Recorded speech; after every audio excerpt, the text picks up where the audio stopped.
Hello students, how are you all? I hope all of you are doing really well. Students, today we are going to read a very interesting poem which is The Road Not Taken. It is written by Robert Frost. Now students, this poem was my favorite when I was in class 9. And I hope students, all of you will enjoy reading it and like it. So let's start. This is a picture of Robert Frost and I'll give you a little bit details about him. His full name is Robert Lee Frost. He was born on March 26, 1874 till January 29, 1963. He was an American poet. He was born in San Francisco, California. He is highly regarded for his realistic depictions of rural life. His work frequently employed setting from rural life in the earlier 20th century. Now he also writes poem which is very much close to one's real life. Okay. So first of all, I'll read the poem and then I'll start explaining the meaning line by line and I'll move stanza wise. So first see the whole poem. Okay. Two roads diverged in a yellow wood, and sorry I could not travel both. And be one traveller, long I stood, and looked down one as far as I could, to where it bent in the undergrowth. Then took the other, as just as fair, and having perhaps the better claim, because it was grassy and wanted wear. Though as for that the passing there had worn them really about the same. And both that morning equally lay in leaves, no step had trodden black. Oh, I kept the first one for another day, yet knowing how way leads on to way. I doubted if I should ever come back. I shall be telling this with a sigh.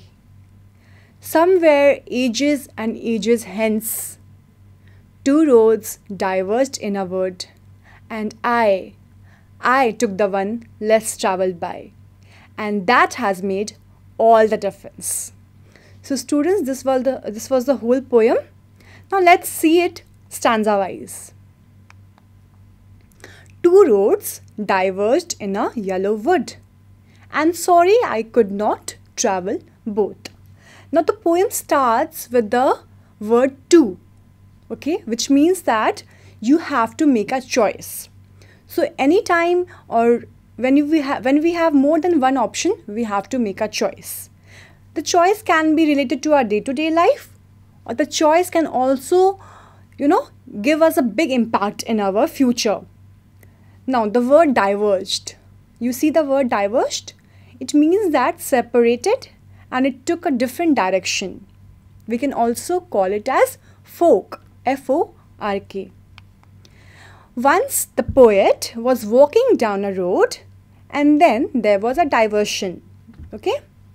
There were two different paths in front of him and of course he had to choose one out of them.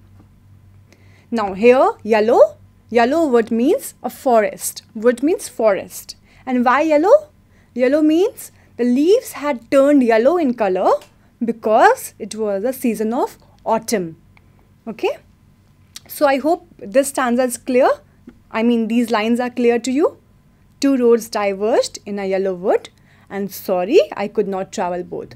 So he is also feeling sorry that I wanted to travel on both the path, but of course I cannot travel on both the path at the same time. Okay.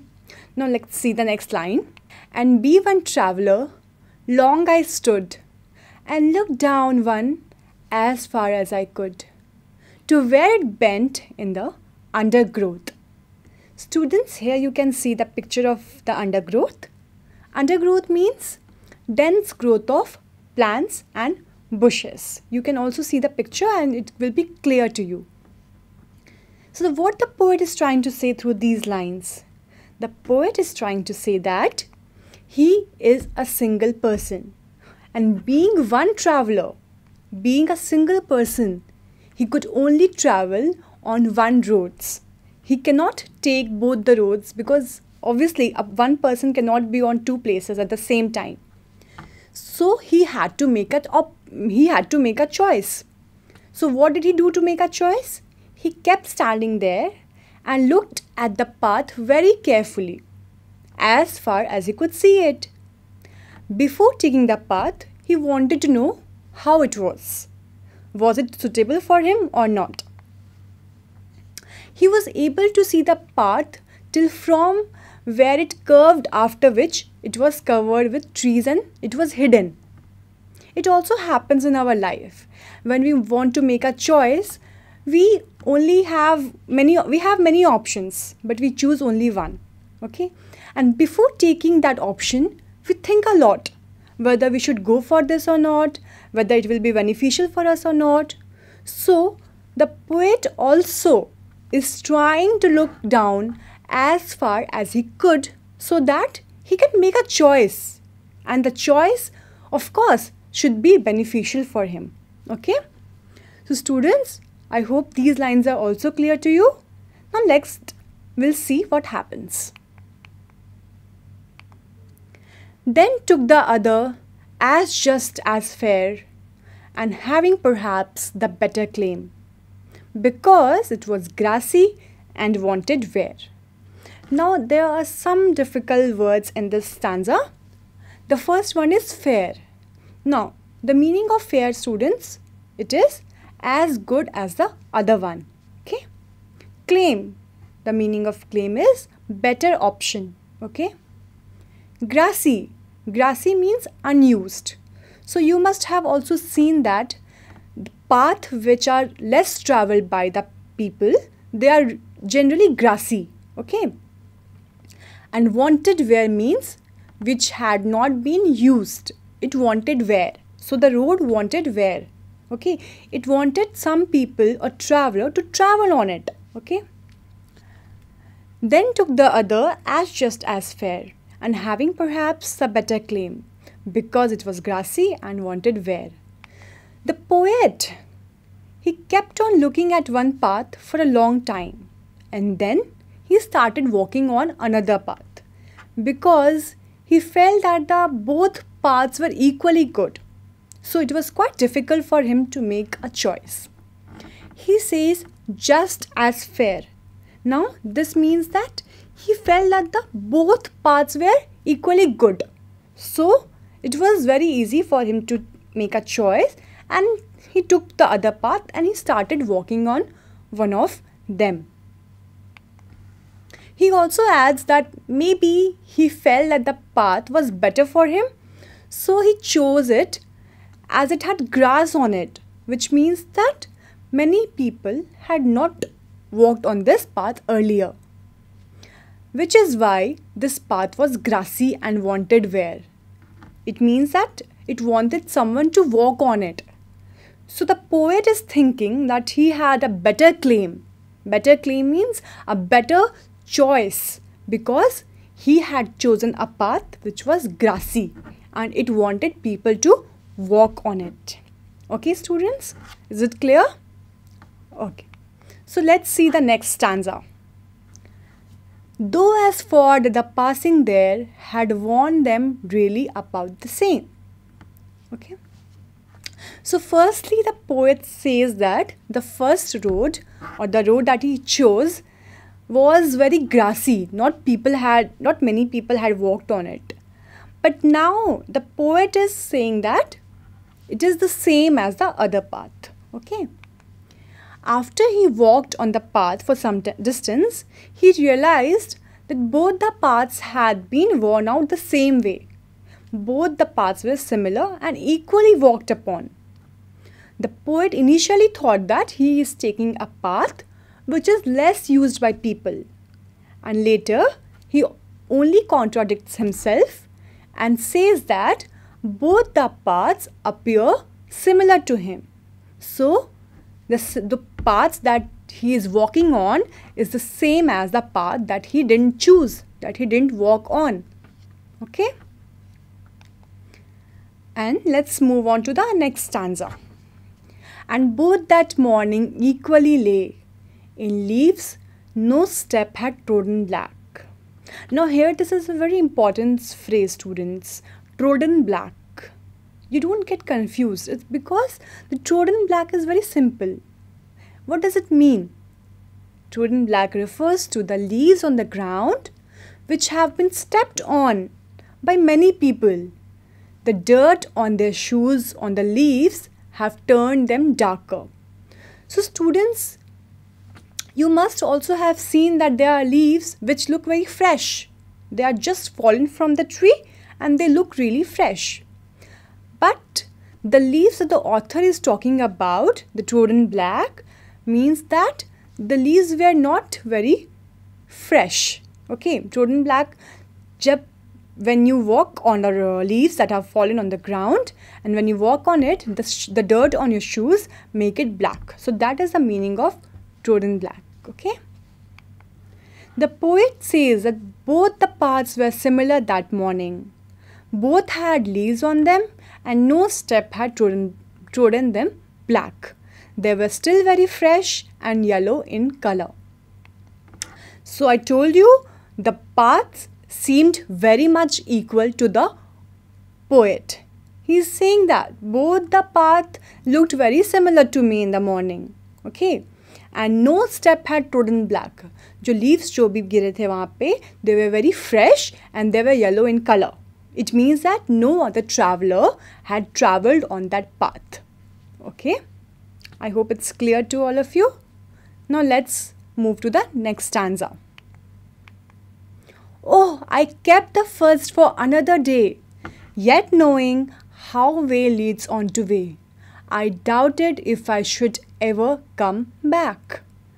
So, he really wanted to take the other path as well, but he is consoling himself, he is convincing himself that, okay, I'll come back and I will choose the other path some other day. He decided that he would take one path and keep the other path for some other day. Although he also knew that one way leads on to another way. And he is saying to himself that I don't think that I will also be able to come back. I will ever be able to go back there at the same point and change my decision. Similarly, students, when we have two options in front of us, when we make a choice, what happens is our previous choice also impacts the future choices. Okay, and in this loop, we never get a chance to go back where we have left and change our decisions. So here also you can see the poet is trying to say the same thing. He is saying that I want to come back someday, but I also know that it's really difficult to come back because one way leads on to another way and another way leads on to another way. So this process keeps on continuing, and once you have reached a higher point, it's really difficult to go back to the initial point or starting point, right? It is really difficult. It seems impossible in this life. And that is why he is saying that I doubted. He is doubting that if I should ever come back. So he is really confused here. He really wanted to travel on the first path, but then he is saying that okay, I have kept it for some other day, and also he is saying that I will never be able to come back. He is doubting that if he can ever come back. Okay, students. So till here, I hope it's clear to all of you. Now let's see the next stanza. I shall be telling this with a sigh, somewhere ages and ages hence. Two roads diverged in a wood, and I took the one less travelled by. And that has made all the difference. Now student, this is a very important stanza. Okay, first of all, let's see the word meanings. The word sigh. Sigh means when you exhale a deep breath. It can be out of disappointment, out of sadness, or maybe out of tiredness. Hence here means in the future. Okay, in the future. He says that in the future, he will take a deep breath and say that once upon a time, he had reached such a point in life that there were two options for him, and he has travelled on the road which was less travelled by. That decision of his life has made all the differences in his life. Students, the poet here tries to give the readers a very strong message that whatever decisions that we are going to make, it should be very wisely taken and it should be done very calculatively, because one decision leads to another. Like he told before, one way leads to another way. We should never make any decision out of impulsion.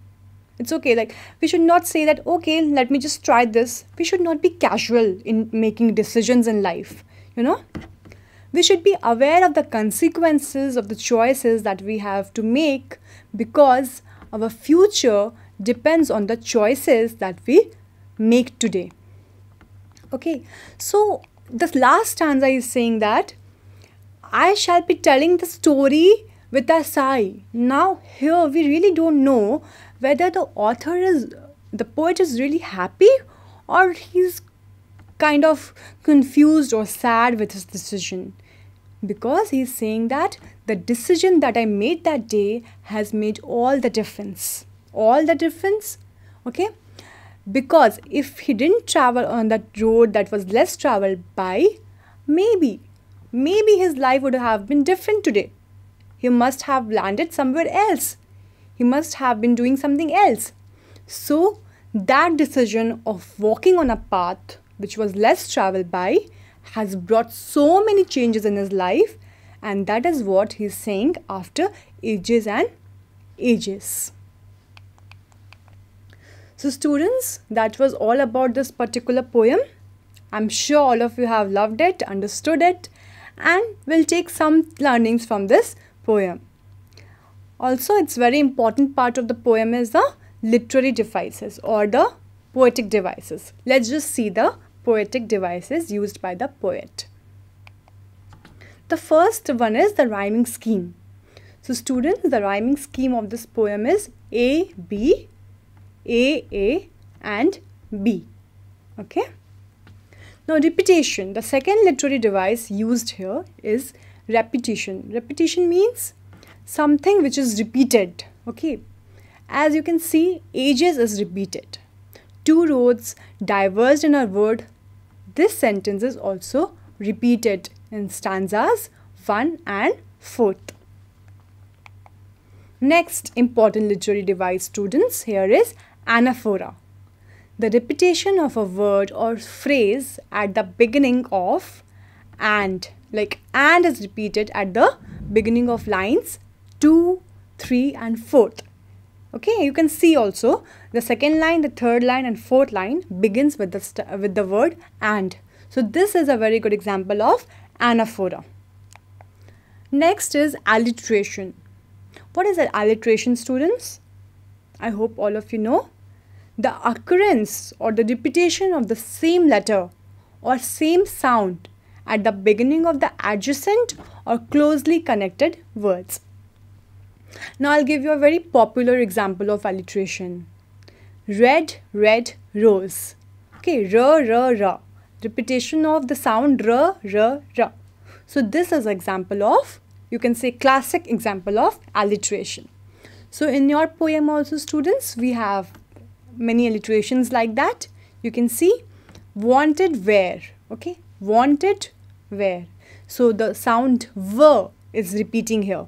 So it's an example of alliteration. Very good. Now, first for. So here which sound is repeating? The sound f. So it is also an example of alliteration. Next, though that. Okay, though that. The sound the is repeating here. So it is also an example of alliteration. You can find many more examples of alliteration. You can find in this poem and you can also find in some other poems. Okay. So students, I'm sure you have understood the literary devices. Now let's discuss some questions from your book. The first question, students, where does the traveler find himself? Also, what problem does he face? So I'm sure all of you know the answer, that the traveler finds himself in the yellow woods at a point where the two roads diverged. The problem that he faces is that he cannot decide which road to take to continue his journey. Okay?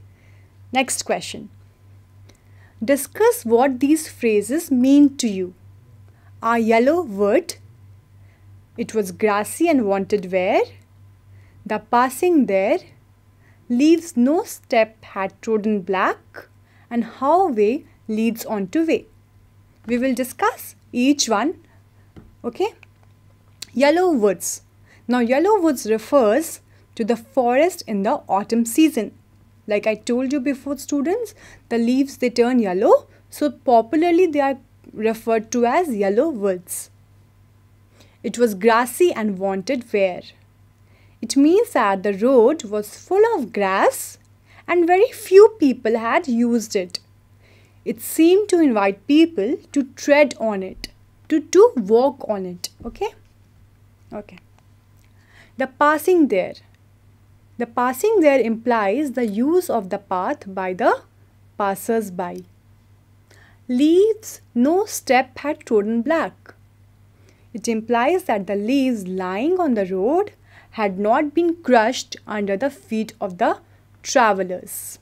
Okay. The last one, how way leads on to way.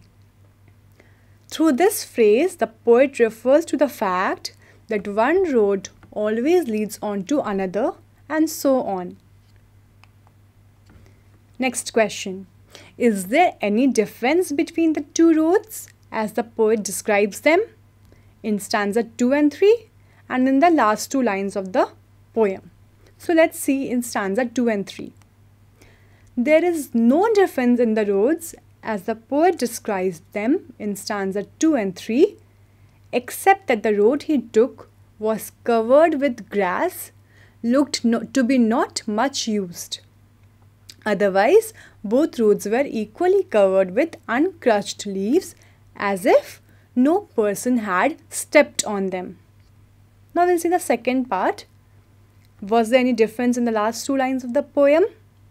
In the last two lines of the poem, the poet says that there is a difference between the two roads because the road he opted for was less traveled by the other people.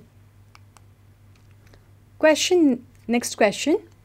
What do you think the last two lines of the poem mean? Looking back, does the poet regret his choice or accept it? The last two lines of the poem reflect the courage to accept the challenge and take the right decisions in life. The poet decided to take the path that was less traveled by the others because he wanted to do something different in his life. And no, the poet does not seem to regret his choice. Now the last answer, the last part, does he seem to regret his choice? So students, this can be very, personal. How you take the poem can be different to what I take the poem. So your opinions might differ and hence the answer can also differ. So students, this was all about the poem, The Road Not Taken. I hope the poem was clear to you. I also expect you to learn something from this poem because it's a poem that gives you lesson, that teaches you some lesson that how to make choices in life. And it also encourages us to take the choices which are not taken by many. We should be brave and we should do what our heart says to us. And we should be happy with the decision that we make. So this was all about the poem, students. Okay, we'll meet in the next class. Till then, bye and take care.